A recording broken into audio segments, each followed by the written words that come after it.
friends, welcome back to my channel Useful Tips. Today I am discussing about cursors. Whereas in cursors is very important in PLSQL. Cursors is very important in PLSQL for every interviews. Every interview should ask what is cursor and types of cursors. Today I am discussing about what is cursor, types of cursors, and attributes of cursors, all those things today in this class. Okay, we'll go to next slide. First of all, what is cursor? Cursor is defined as a temporary work area where we can write SQL statements is executed. Here, temporary storage area means whenever we execute select statement, then Oracle automatically create a temporary work area. In that area, SQL statements is executed. Means what we write SQL statements, those records are stored temporarily in that work area. Okay, after that temporary stored area, we can fetch the data from this temporary work area. A cursor contains information on a select statement and the row of data accessed by it. Before I said, a cursor contains information on the select statement. What to write select statement? Those records are stored temporarily in the cursor. Okay, this temporary area stores the data retrieved from the database. Obviously, those data retrieved from the database is stored in the temporary area. After that, we will fetch the data from the cursor. A cursor can hold more than one row, but it can access or process only one row at a time. Here, what is exact? Data will stored temporarily in the cursor from the database. Okay, after we fetch the data from the cursor, only one row at a time. It will not fetch all the records at a time. We can fetch only one row at a time from the cursor. Here, that is the exact process from the cursor. Okay, friends, I hope all you are understood what I am telling. Next, types of cursors. Here, Oracle introduces two types of cursors: implicit cursor, explicit cursor. There are two types of cursors: implicit cursor, explicit cursor. This is very important, friends. Remember this.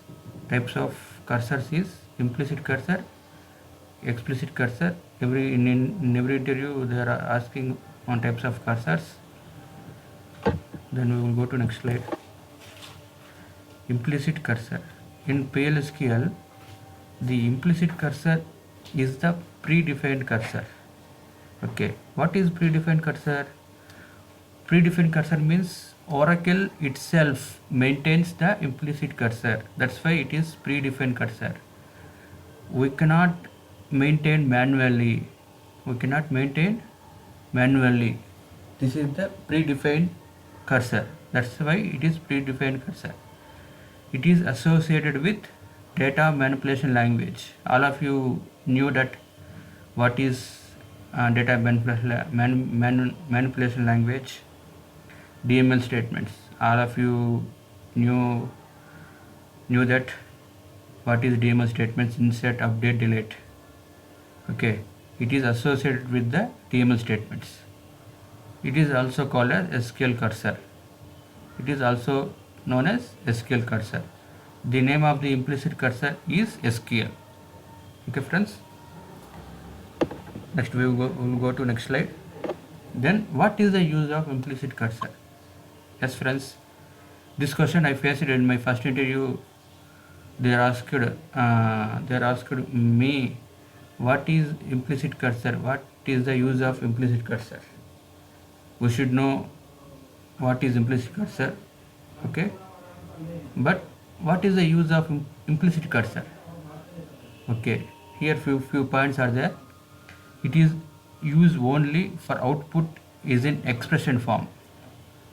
Expression form is 2 records are deleted, 3 records are deleted, like this. 2 rows are updated, 2 rows are inserted, like this. We will get the expression form. Output is expression form. Normally the output is in statement form. That's why we use by using implicit cursor. By using implicit cursor, the output is in expression form. Expression form means 2 rows deleted, 2 rows updated, 2 rows inserted, like this. And also to know status of the statements. Status of the statements. Status of the statements means DML statements means before I said 2 rows deleted, that is the one status. 2 rows updated, that is the one status. 2 rows inserted, that is the one status. By using implicit cursor, we will know the status of the DML statements in expression form. After that, Oracle maintains implicit cursor by own. Before I said we cannot operate manually. Okay friends, this is the what is the use of implicit cursor. We should know what is the use of implicit cursor. Please remember this slide. Then we will go to next slide. Very important slide of the cursor. Attributes of SQL cursor. Some of the interviewers asked in my interviews, what is the attributes of SQL cursor? Here some of the attributes are there. To determine the outcome of DML statements, a cursor can be associated with the attributes. Attributes very important while we are creating a cursor. Okay.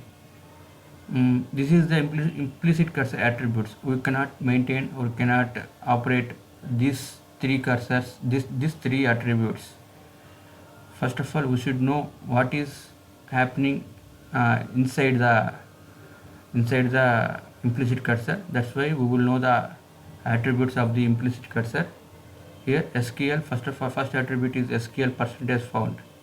SQL percentage found means if the statement is true, what statement SQL found, percentage found, if statement is true, then DML affects 1 or more rows. DML affects 1 or more rows.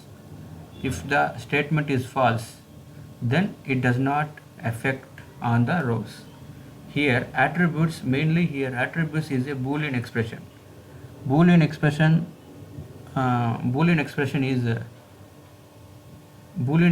is it returns true or false. Okay, it returns true or false. That is the Boolean expression. Okay, attributes are the Boolean expression. Boolean expression means it returns true or false. That's why SQL percentage found, if the statement is true, then the DML statements affects 1 or more rows. If the statement is false, then it does not affect on the rows. Simply friends, simply remember this. If the statement is true, okay, statement is true, it will affects, DML affects 1 or more rows. If it is false, it does not affect. Simply after that, SQL percentage not found. SQL percentage not found is the reverse of the SQL percentage is found.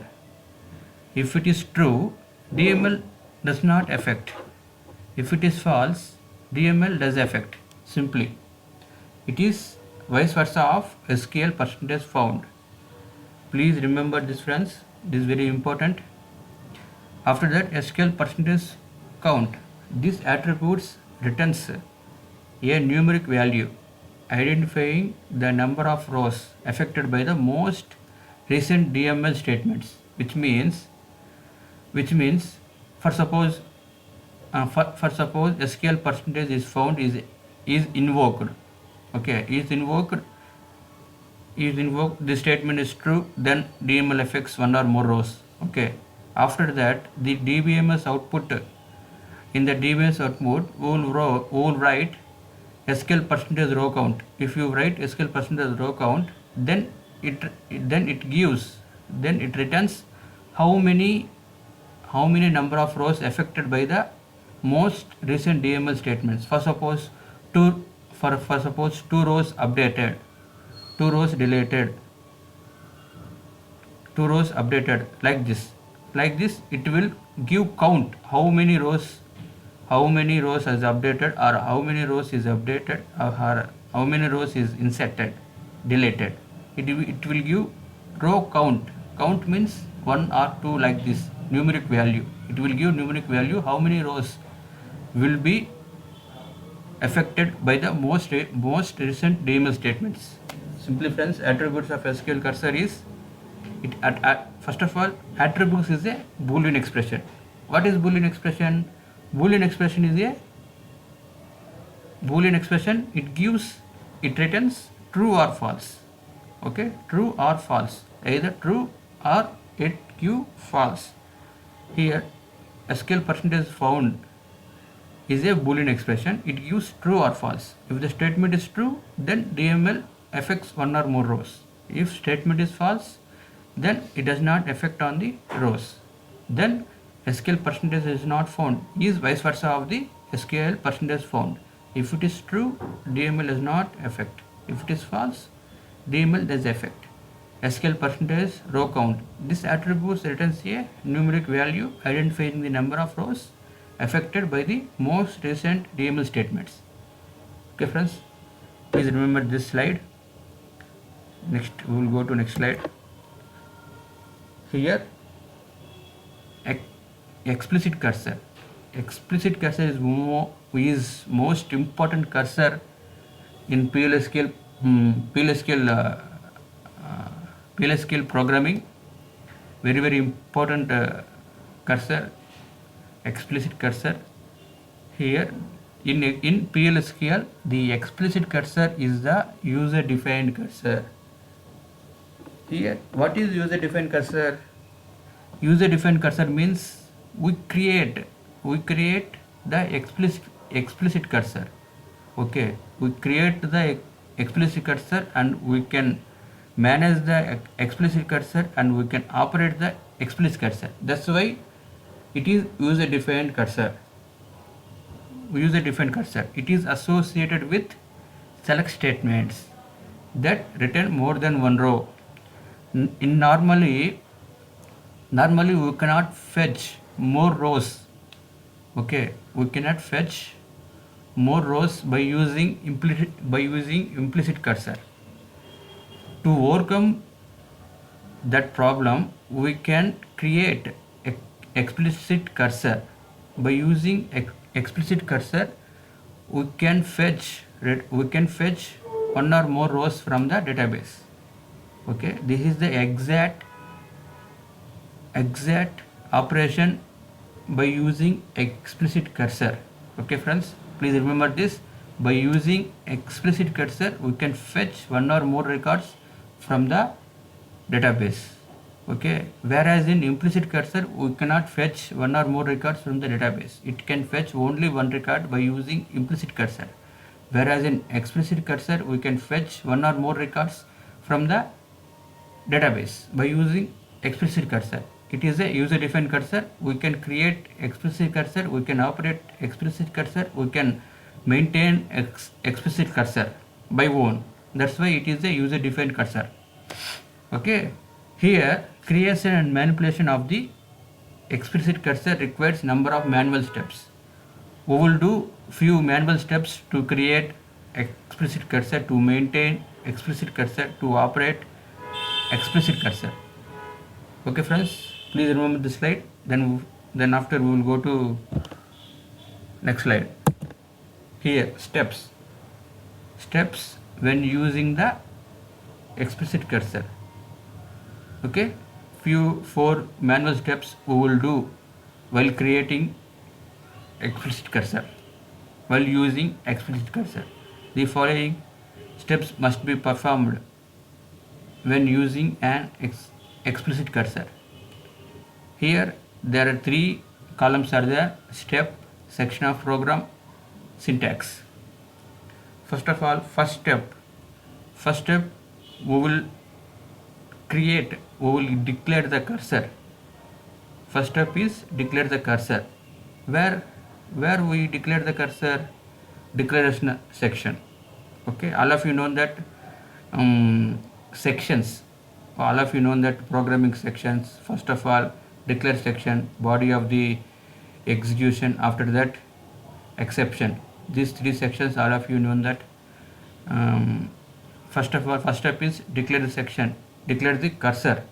Where it is cursor? Where the declare cursor? Declare section in declaration section. After that, syntax is like this: cursor name, whatever you write, cursor name is. After that, select statement. What you write, no problem. Select statement means select name from employee, like this. We will write whatever you wrote, whatever you write, select statements. This is the first step. First step is declare the cursor. Where we declare the cursor is declare in declaration section. Syntax like this: cursor name is select statements. Select statement means select star from emp, select ename comma department number from emp, like this. After that, open the cursor. First step is declare the cursor. Next step is open the cursor. Open the cursor. Where we open the cursor? Body of the program. In the body of the program, first line is open the cursor. Syntax is open cursor name. Cursor name means in declaration section what you wrote the cursor name. That cursor name we will write in the body of the program. Okay friends, simple. After that, after step is fetch the cursor. Fetch the cursor means fetch the records from the database to the cursor. This means fetch the cursor. Where we can fetch the cursor means it is also write in body of the program. Okay, body of the program. After that, syntax like this: fetch is the command. After that, cursor name means what you wrote in the declaration section. That name we will write in the fetch statement. Fetch cursor name into variable. Here variable means in declaration section we will write one variable. Why we will use variable is variable to store the records. Variable to store the records. That's why we will use the variable. After step is close the cursor. Close the cursor is the next step. Where we close the cursor? Cursor close in the body of the program. Syntax like this: close cursor close cursor name. Cursor name is what you wrote in the declaration section. That name we will write in the close the cursor name. That's it friends. These 4 manual steps while you operating or creating or maintaining the explicit cursor. These 4 steps are mandatory steps. We cannot skip any one of the step while creating explicit cursor. It is very important friends. Please remember these 4 steps when you are using explicit cursor. I hope you are all understood steps when using the explicit cursor. Thank you friends. Thank you for watching this video. If you like this video, please subscribe my channel. Useful tips. I will make more videos for regarding interview purpose. Thank you friends. Please share this video if you like this. Thank you friends. Thank you very much. Have a great day.